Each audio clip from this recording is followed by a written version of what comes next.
première mi-temps, c'est quand même étonnant qu'on puisse perdre 2-0 sur... je crois que c'est la première frappe qu'ils mettent à la 30e minute, on prend le but sur un coup de pied arrêté, alors que je pense qu'on avait travaillé ce genre de problème et c'est difficilement compréhensible. Après le deuxième, c'est un but que l'on offre, mais je pense que on doit rentrer sur le terrain comme on l'a fait dans certains matchs, ensemble, unis pour quelque chose. Je crois que c'est la leçon qu'on peut tirer de Saint-Étienne et de Lens. On veut gagner des matchs, on prend des buts et peut-être qu'il faut se replacer, il faut défendre bien pour après chercher la réalisation tranquillement. Dès qu'on prend un but, on veut tout de suite revenir et bon, et après on paye parce que tu laisses des espaces derrière et après bon, ça vient le but. Il manque un but, donc, et puis là, puis nous aussi on laisse un peu tomber, on laisse un peu baisser les bras et puis ils profitent en fait. Voilà. Mais il y a des buts qui nous ont démoralisés comme ce que l'arbitre donne et puis il y a pénalty.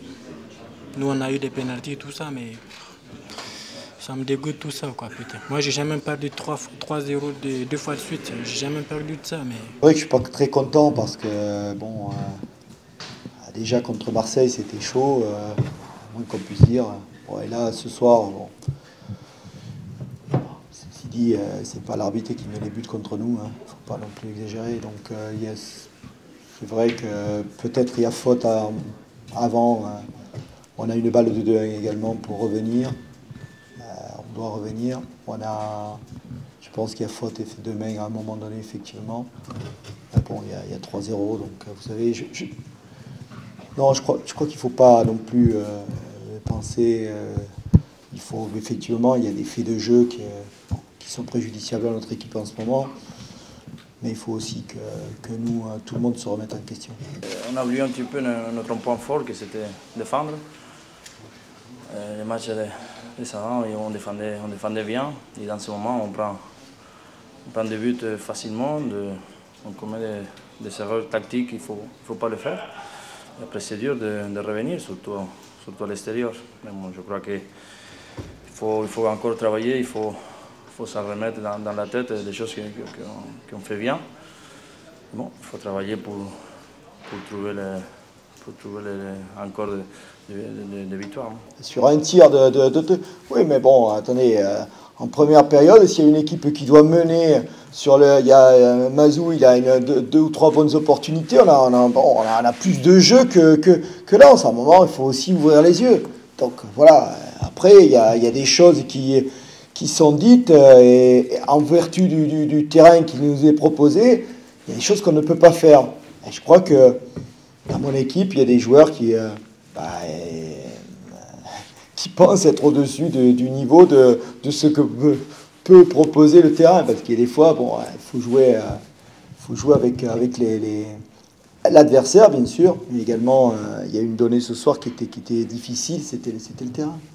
Après Lens, c'est vrai qu'il était bien, il avait la réussite devant. Nous, dans ce moment, ça ne marche pas tout. Non? Même la défense, il a réussi devant, on ne marque pas de but non plus. Mais bon, comme je te dis, il faut travailler. On a des joueurs, il faut qu'ils se récupèrent vite, comme Park, Alonso et Seb, qui sont des joueurs importants. Et bon, comme je te dis, maintenant, il faut penser. Il faut penser les erreurs qu'on fait dans le terrain, il ne faut pas les refaire le prochain match. Il faut réagir parce que maintenant, là, dès qu'on prend l'avion ce soir, il faut oublier ce match, il faut vraiment attaquer le match de Boulogne. Parce que là, il faut qu'on se relance vite fait. C'est comme l'entraîneur il a dit, il faut qu'on prenne le bon wagon. Donc là, il faut réagir, là, samedi, donc il faut réagir. Ouais. C'est dommage. On a bien commencé après la trêve, on était bien. Et là, on tombe encore une fois. La dernière fois, on a perdu 4 matchs d'affilée. Maintenant, c'est 3 matchs. Bon, il ne faut rien lâcher jusqu'au bout. Ce sont des moments comme ça, il faut s'en sortir vite. On a toujours fait de bons résultats parce qu'il y a effectivement une union qui se crée, effectivement, en jouant en équipe, chaque individu en tire profit et sort bien sûr son épingle du jeu. Mais quand c'est l'inverse, généralement, on n'arrive pas à faire grand-chose. C'est ce qui se passe en ce moment.